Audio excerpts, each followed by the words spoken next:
तो चले यार आज बात करते हैं रामायण के एपिसोड नंबर 141 की। यस फ्रेंड्स, उसकी ओर बाण चलाकर उसका वध कर देते हैं और वो मारा जाता है। तो अब जब रावण को इसकी खबर पड़ती है तो रावण दुखी होकर कहता है कि मैं मकराक्ष का ऋणी हो चुका हूँ, अब मैं खुद इसका बदला लूंगा। तो रावण का मंत्री कहता है कि जब तक हम सभी सेना नायक जीवित हैं तब तक आप खुद युद्ध करने नहीं जाओगे और आपको पता है कि यही नीति है। तो रावण कहता है सेनापति कंपन, वो कोई साधारण मनुष्य नहीं है, हमारी सेना को आराम से समाप्त कर रहा है। हम नहीं चाहते कि हमारी सेना अब मारी जाए, तो अब हम खुद ही उनको विध्वंस कर देंगे। तो और रावण ये भी कहता है कि मुझे ही मकराक्ष के साथ साथ उसके पिता खर के वध का बदला भी लेना होगा और मकराक्ष की माँ की शपथ को भी पूरा करना होगा। और रावण वहाँ से क्रोधित होकर चल देते हैं युद्ध के। तो चलो यार आज बात करते हैं रामायण के एपिसोड नंबर 142 की। यस फ्रेंड्स, अब रावण खुद रणभूमि में जाने का निर्णय ले लेता है और वहाँ से अपने रथ में सवार होकर युद्ध के लिए चल पड़ता है। तो ये बात जामवंत श्री राम से बताते हैं कि रावण खुद रणभूमि में पहुंच चुका है। तो श्री राम कहते हैं कि इतनी जल्दी? तो जामवंत कहते हैं कि रावण मकराक्ष और प्रहस्त की मृत्यु सहन नहीं कर सका और रावण अपना पूरा संतुलन खो बैठा है, इसीलिए खुद रणभूमि में आ चुका है और ये आपकी विजय के संकेत भी हैं। तो अब रावण युद्ध के लिए चुनौती दे रहा होता है और कहता है कि है कोई वीर योद्धा जो हमारा मुकाबला कर सके। तो सुग्रीव कहता है कि यहाँ पर सभी वीर योद्धा ही हैं, तुम जिसे चाहे चुन सकते हो। तो रावण कहता है कि तुम तो मुझसे युद्ध करते करते वहाँ से दुम दबाकर भाग आए थे। अब जब रावण सुग्रीव से कहता है कि तुम्हारे बस का मेरे साथ वध करना नहीं है, तुम तो मेरे साथ वध करते करते दुम दबाकर वहाँ से भाग आए थे, तुम अपने राम को बुलाओ। तो सुग्रीव कहता है कि इतनी जल्दी उनके दर्शन तुम्हें नहीं हो पाएंगे, तुम्हें मुझसे लड़ना ही होगा।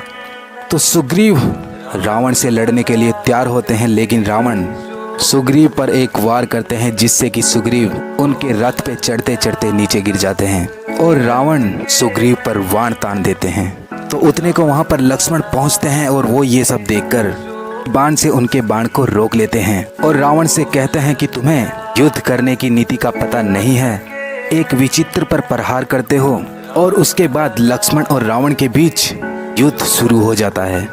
पहले लक्ष्मण उनका जमकर मुकाबला करते हैं, लेकिन एक बहुत ही शक्तिशाली बाण से लक्ष्मण को बेहोश सा कर देते हैं।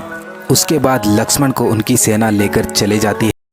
तो चलो यार आज बात करते हैं रामायण के एपिसोड नंबर 144 की। यस फ्रेंड्स, अब जब रावण अपने एक बाण से लक्ष्मण को बेहोश सा कर देते हैं, उसके बाद हनुमान जी ये सब देखकर रावण के पास आकर उनसे युद्ध के लिए तैयार होते हैं। तो रावण उन पर एक प्रहार करते हैं, लेकिन हनुमान जी जय श्री राम बोलकर अपना बहुत ही विशाल शरीर बना लेते हैं और हनुमान अपनी गदा का प्रहार उन पर करते हैं, जिसको कि रावण सहन कर लेता है। तो दूसरी ओर जामवंत श्री राम से कहते हैं कि प्रभु तुम स्वयं जाकर रावण का सामना करो, तुम ही उसका डट के मुकाबला कर सकते हो, जिसे देखकर हमारी सेना का मनोबल भी बना रहेगा। तो श्री राम रावण के पास पहुंचते हैं और कहते हैं कि रावण तुमने हनुमान की मुष्टि का प्रहार सहन कर लिया है, तुम परम शक्तिशाली हो, लेकिन तुम इसका इस्तेमाल अधर्म में कर रहे हो।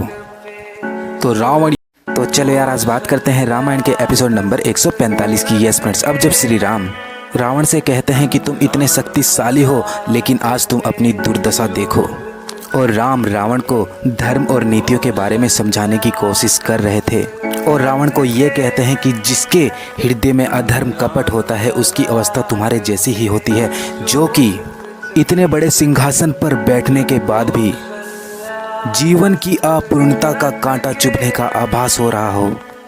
तुम अभी एक घायल सांप की तरह लग रहे हो, जो अपनी सुरक्षा के लिए कोई बिल ढूंढ रहा हो, लेकिन उसको कोई बिल नहीं मिल रहा है। तुम्हारा अंत आ चुका है रावण। रावण कहता है कि मैंने सुना था कि रघुवंशी बहुत ही वीर होते हैं, लेकिन तुम तो राजा के दरबार में आए हुए बिजानी की तरह लग रहे हो।